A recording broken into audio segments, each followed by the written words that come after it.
चार बर्तनों का ससुराल। वर्मा परिवार का मुखिया प्रदीप था और वो अपनी पत्नी चित्रा और बेटे रोहन के साथ रहा करता था।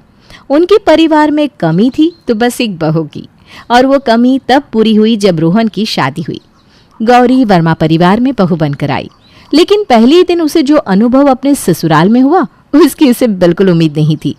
शादी वाले दिन घर में प्रवेश करते हुए, आओ आओ गौरी, कलश पर पैर मारकर घर में प्रवेश करो जल्दी। अरे देखो तो सही, रोहन को कितनी जल्दी हो रही है बहू को घर में लाने की। अरे नहीं आंटी, ऐसा कुछ नहीं है, वो भी थक गई है ना, तो गृह प्रवेश के बाद थोड़ा आराम कर लेगी।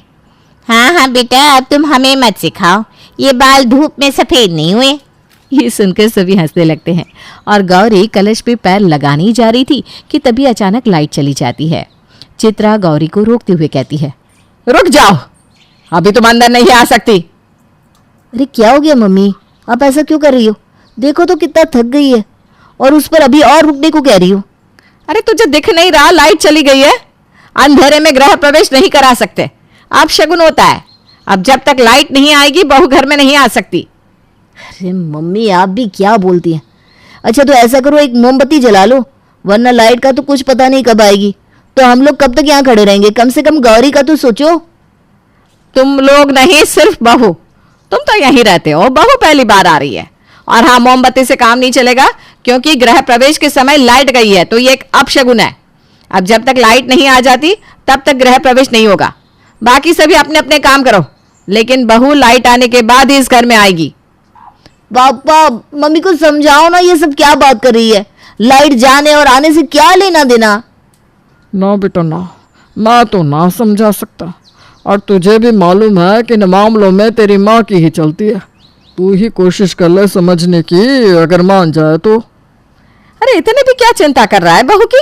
एक कुर्सी डाल दे, बाहर बैठ जाएगी लाइट आने तक। और तू ना अभी से बहू के आगे पीछे घूमेगा तो पड़ोसी तो बोलेंगी कि जोरू का गुलाम है। माँ कुछ भी मत बोलो। और गौरी, तुम्हें कोई दिक्कत तो नहीं है ना बाहर थोड़ी देर इंतजार करने में? क्योंकि माँ को समझाना इम्पॉसिबल है। जी नहीं, मैं यहाँ बैठ जाऊंगी, आप चिंता मत करो, मैं ठीक हूँ। गौरी ने ना तो बोल दिया और रोहन ने उसे कुर्सी लाकर बिठा भी दिया, पर मन ही मन गौरी सोच रही थी, ये मैं कैसे ससुराल में आ गई हूँ, और मुझे कैसे सास मिल गई है जो इतनी अंधविश्वासी है। अब क्या होगा मेरा? घर के बाहर बैठे बैठे करीब आधे घंटे बाद लाइट आती है और गौरी का गृह प्रवेश होता है। आओ बहू, आज तक मैं यहाँ काम करती थी, अब तुम्हें भी यहीं से लोगों की सेवा करनी है। आज से ये रसोई तुम संभालो और अपने हाथों से कुछ मीठा बनाकर खिला दो। पर माँ जी, यहाँ तो बर्तन ही नहीं है, बिना बर्तन के कैसे बना पाऊंगी? रोहन, लगता है तुम्हारी बहू की नजर कमजोर है। अरे बहू, वो तो रहे बर्तन। ये तो सिर्फ गिनती के 4 बर्तन है, एक पतीला, एक प्लेट, एक चम्मच और एक कटोरी। भला इसमें कैसे खाना बनेगा? हाँ तो बहू, ये घर है, कोई टेंट हाउस नहीं जहाँ सैकड़ों बर्तन हो। इतने बर्तन काफी है खाना बनाने को। और वैसे इतने सालों से मैं भी इन्हीं में खाना बनाती आ रही हूँ, मुझे तो कभी कोई दिक्कत नहीं हुई। पर माँ जी। अरे बहू, फालतू की बहस ना आकर, हमारा इतने में चल जाता है। अब जब काम चल रहा है तो क्या जरूरी है फालतू खर्चा करके बर्तन भरने की? कम बर्तन होंगे, जल्दी धुल जाएंगे और काम भी कम होगा करने को। इसलिए हम इन्हीं 4 बर्तनों को चला रहे हैं। और तुम्हें भी ना बहुत ज्यादा दिमाग लगाने की जरूरत ना है, सिर्फ काम करो, चलो। ठीक है माँ जी, तो बनाना क्या है ये भी आप ही बता दो, क्योंकि मुझे तो समझ में नहीं आएगा 4 बर्तन में क्या बनाऊं। एक काम करो, मीठा रहने दो। अब तो खाने का वक्त हो गया है, तो तुम छोले चावल ही बना दो। अब जल्दी बनाना, हाँ, बहुत भूख लग रही है। हे भगवान, छोले और चावल 2 अलग अलग चीज़ें एक पतीले में कैसे बनाऊंगी मैं? और छोले बनाने के लिए तो प्रेशर कुकर चाहिए होगा। खैर, कोशिश करती हूँ, अब सासू माँ ने कहा है तो करना तो पड़ेगा। अरे किस सोच में डूब गई? जाओ जल्दी जाकर खाना बनाओ, पेट में चूहे कूद रहा है। नहीं कुछ नहीं माँ जी, अभी बनाती हूँ। मैं बस ये सोच रही थी कि कैसे जल्दी से खाना बना पाऊँ। कोई नहीं, मैं कोशिश करती हूँ जल्दी बनाने की। गौरी किचन में जल्दी जल्दी उन्हीं 4 बर्तन में खाना बनाना शुरू कर देती है, लेकिन काफ़ी कोशिश के बाद भी उससे पतीले में छोले नहीं बन पाते और वो उदास मन से चित्रा के पास जाती है। माँ जी माफ़ करना, लेकिन मुझे पतीले में छोले बनाना नहीं आता। अरे बहू, ये क्या कह रही हो? ये तो बहुत सिंपल सा काम था और तुम्हें नहीं आता। बताओ क्या सिखा के भेजा है फिर तुम्हारी माँ ने? माँ अभी वो नहीं है, धीरे धीरे सीख जाएगी, उसको थोड़ा टाइम तो दो। हाँ ठीक है ठीक है, जाओ जो आता है वही बना लो, अब जो कच्चा पक्का मिलेगा वही खा लेंगे। गौरी उदास मन से पतीले में दाल बना लेती है। अगली सुबह प्रदीप जगते ही गौरी से चाय का कहता है। बहू चाय बना कर ले आओ, सुबह हो गई है। चाय कब तक मिलेगी? जी पिताजी, बस बना रही हूँ। रात वाली दाल गरम करके ले आओ जल्दी, मुझे ऑफिस जाने में देर हो रही है, थोड़ा जल्दी करना। अच्छा जी, बस 2 मिनट में लेकर आती हूँ। ठीक है, तब तक मैं तैयार हो रहा हूँ। हे भगवान, अब मैं पहले चाय बनाऊँ या दाल गरम करूँ? एक ही तो पतीला है, दाल कटोरी में गरम करूँगी तो कटोरी खराब हो जाएगी। एक समय में भला 2 काम कैसे होंगे? गौरी किचन में खड़ी खड़ी ये सब सोच रही थी कि तभी पीछे से चित्रा आती है और जोर से चिल्लाते हुए कहती है। हाय राम, बहू तो क्या कर रही है? मनहूसियत क्यों फैला रही है घर में? अरे मैंने क्या किया माँ जी, आप ऐसा क्यों बोल रही हैं? अरे किचन माता अन्नपूर्णा का स्थान है, यहाँ काम किया जाता है। ऐसे बिना कुछ किए किचन में खड़े रहने से मनहूसियत फैलती है घर में। अरे बहू, मायके से कुछ गुण भी लेकर आई हो या नहीं? हैं? बताओ तो, तुम्हें ये तक मालूम नहीं? ओह सॉरी माँ जी, मैं अभी काम करती हूँ। मैं बस यही सोच रही थी कि कौन सा काम पहले करूँ, और वैसे हमारे घर में तो ऐसा कुछ नहीं था कि किचन में खड़े होकर सोच भी नहीं सकते। सोचने का काम किचन से बाहर जाकर क्या करो। और यह घर मेरा है और मेरा ये मानना है कि खाने की जगह पर सिर्फ खाना बनाने का ही काम करना चाहिए, ना कि सोचने का। जी माँ जी, जैसा आप कहें। एक तो ये 4 बर्तनों की दिक्कत, ऊपर से सासू माँ का अंधविश्वास। गौरी 2 ही दिन में तंग आ चुकी थी। वो शाम में बाजार जाती है और एक प्रेशर कुकर, एक पतीला, 2 प्लेटें और कुछ चम्मच ले आती है ताकि गौरी खाना आसानी से और जल्दी से बना सके। इतना सारा सामान देखकर चित्रा पूछती है। अरे बहू, कहाँ गई थी? ये इतना सामान क्यों लेकर आ गई? माँ जी मैं बर्तन लेकर आई हूँ, ये देखिए, अब ना सारे काम जल्दी और आसानी से हो जाएंगे। सुंदर है ना बर्तन माँ जी? हाय, बेड़ा गर्क कर दिया तूने बहू। ये क्या किया? ऐसे तो हम लुट जाएंगे, बर्बाद हो जाएंगे। आज तक इस घर में जो नहीं हुआ तूने यहाँ आते ही कर दिया। न जाने अब क्या होगा मेरे इस घर का हाल। अरे क्या हो गया मम्मी, आप ऐसे क्यों चिल्ला रहे हो? क्या बात हुई? मैंने तो कुछ भी नहीं किया, न जाने माँ जी ऐसे क्यों चिल्ला रही हैं। अरे कुछ नहीं किया? हे भगवान, देखो कहती है कुछ भी नहीं किया। एक तो ये बर्तन लेकर आई है, ऊपर से कह रही है मैंने कुछ नहीं किया। इससे बड़ा कोई अनर्थ बाकी है क्या? अरे वो भी कर ले। अरे तो इसमें क्या हो गया? और ऐसा मैंने क्या ही कर दिया जो आप ऐसे कह रही हो? बर्तन लेने में कौन सा अनर्थ कर दिया मैंने? ला कर लो बात। कहती है इसमें क्या हो गया?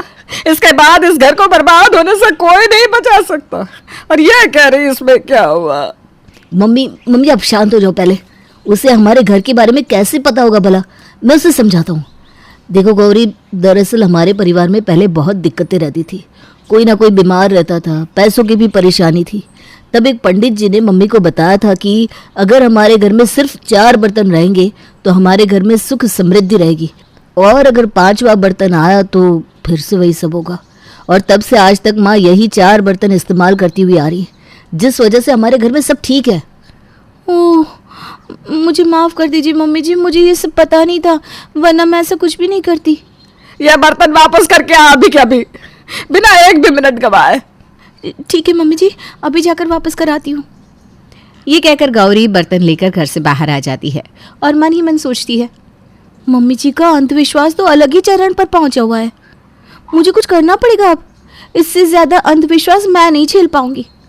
अब माँ जी के ऊपर से अंधविश्वास का भूत तो उतारना ही होगा। गौरी अपनी परेशानियों की जड़ को समझ चुकी थी और वो था उसकी सास का अंधविश्वास। अब उसे इसका हल निकालना था। आज माँ जी को थोड़ा भूखा रखना पड़ेगा, तभी इन्हें बर्तनों की ज़रूरत समझ में आएगी। गौरी अपनी सास को एक टॉफ़ी के नाम पर एक गोली खिला देती है, जिससे उसका पेट खराब हो जाता है। हाय राम, मैं मर गई। पता नहीं रात से मेरे पेट को क्या हो गया है। ए बहू, मूंग दाल की खिचड़ी बना दे, मैं और कुछ नहीं खा पाऊंगी। ठीक है माँ जी, लेकिन पहले मुझे इनके लिए और ससुर जी के लिए खाना बनाना है। वो दोनों अपना अपना खाना खा ले, तब उसके बाद ही बना पाऊँगी। अब आखिर हमारे पास बर्तन ही 4 है, तो कर भी क्या सकते हैं ना माँ जी। हाय, तो क्या तब तक मैं भूखी रहूं? अरे वैसे ही मेरा पेट खराब है, अगर टाइम से खाना नहीं मिला तो कमजोरी आ जाएगी। तो आप उन दोनों से कह दीजिए कि आज बाहर खा ले, मैं आपके लिए बना देती हूँ। नहीं तो पड़ोस से एक पतीला लाकर आपके लिए बना दूँ। आप ही बताओ मैं क्या करूँ? जैसा आप कहोगी वैसे ही करूँगी मैं। अरे नहीं नहीं नहीं, रहने दे, मैं भूख बर्दाश्त कर लूँगी। तू पहले दोनों के लिए खाना बना दे, उसके बाद मेरे लिए बना देना। गौरी जानबूझकर ज्यादा देर लगाती है ताकि चित्रा परेशान हो जाए, पर वो तो भूखी बैठी रहती है। ये मेरी सासू माँ तो अंधविश्वास के चलते तब से भूखी बैठी हैं, लेकिन टच से मस्त नहीं हो रही हैं। मुझे कुछ बड़ा करना पड़ेगा, इनको ऐसे समझ में नहीं आएगा। अगले दिन गौरी माता रानी की पूजा करती है। वो प्रसाद भूल जाने के बहाने से उठती है और मेन स्विच से पावर ऑफ कर देती है। हे भगवान, ये तो अपशगुन हो गया। माता रानी को भोग भी नहीं लग पाया और लाइट भी चली गई। अब हम लोगों को इंतजार करना पड़ेगा। जब तक लाइट नहीं आएगी माता जी को भोग भी तो नहीं लगा सकते। रोहन, देख तेरी पत्नी अब धीरे धीरे सीख रही है। देखा तेरी माँ का कमाल, आखिर बहू आ ही गई लाइन पे। जी मम्मी, और ये सब ना आप ही कर सकती हो। मैं सीख नहीं रही हूँ, सिखा रही हूँ। अब आप देखते जाइए कि आगे आगे होता है क्या। अभी तो पिक्चर शुरू हुई है। आगे आगे देखो होता है क्या। वो लोग 1 घंटा बैठे रहते हैं, लेकिन लाइट नहीं आती। अरे भला आती कहाँ से? गौरी ने खुद ही तो स्विच ऑफ की थी। मम्मी मैं तो काम से जा रहा हूँ, पता नहीं लाइट कब आएगी। भाई मैं भी जा रहा हूँ। अरे लेकिन अपशगुन, इस अपशगुन के चक्कर में हम पूरा दिन यहाँ बैठ तो नहीं सकते ना। वो दोनों चले जाते हैं और सास बहू वहीं बैठी रहती हैं। पूरा दिन गुजर जाता है और लाइट नहीं आती। आखिरकार थक कर चित्रा कहती है, चल छोड़ बहू, माता रानी को भोग लगा दे और फिर खाना बना ले, बहुत देर हो गई है। नहीं नहीं माँ जी, मैं अपने घर पर कोई आँच नहीं आने दे सकती। पूजा के समय लाइट गई है, ये तो बहुत बड़ा अपशगुन हुआ ना। अब जब तक लाइट नहीं आ जाती तब तक कोई काम भी नहीं होगा। हाँ, बात तो तेरी सही है। रात हो जाती है। रोहन और प्रदीप वापस आ जाते हैं, लेकिन घर में कोई काम नहीं हुआ था। गौरी कोई काम होने भी नहीं देती। उन लोगों के बीच में तू मैं शुरू हो जाती है। झगड़ा होने लगता है तो गौरी कहती है, हे भगवान, ये क्या हो रहा है? मैंने तो अपशगुन होने के बाद कुछ भी नहीं किया, तो फिर हमारे घर में झगड़ा क्यों हो रहा है? अरे ये लाइट जाना कोई अपशगुन होता है क्या, जो उसे पकड़े बैठी हो? आप तो ऐसे कह रहे हैं जैसे मैंने कहा हो। अरे ये तो माँ जी का कहना है ना। अरे तुम्हारी माँ जी तो बड़ी अंधविश्वासी है, उसके जैसे तुम्हें दुनिया में कोई दूसरा नहीं मिलेगा। हाय राम, अब आप भी मुझे कहेंगे? मैंने तो इस घर की हमेशा भलाई चाहिए। पंडित जी ने जैसा मुझे बताया मैंने वही सब किया ताकि इस घर में शांति बनी रहे। माँ जी, मुझे लगता है हम लोगों से कुछ तो गलती हुई है, क्योंकि हमने तो सब सही करा, लेकिन उसके बावजूद हमारे घर में क्लेश हो रहा है। गौरी सोच रही थी कि उसके ये सब कहने से चित्रा समझ जाएगी, लेकिन चित्रा फिर भी नहीं समझ पाती।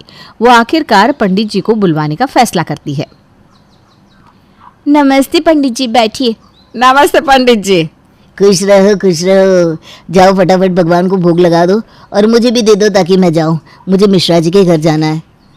ओहो, वो तो बड़े अमीर लोग हैं, उनके यहाँ तो बहुत अच्छा भोग लगता होगा ना। हाँ, इसलिए तो कह रहा हूँ फटाफट काम करो फिर मैं जाऊँ। पर पंडित जी, हमारे यहाँ तो 4 ही बर्तन हैं, जिनमें एक ही पतीला है, जैसे कि आपने बताया था।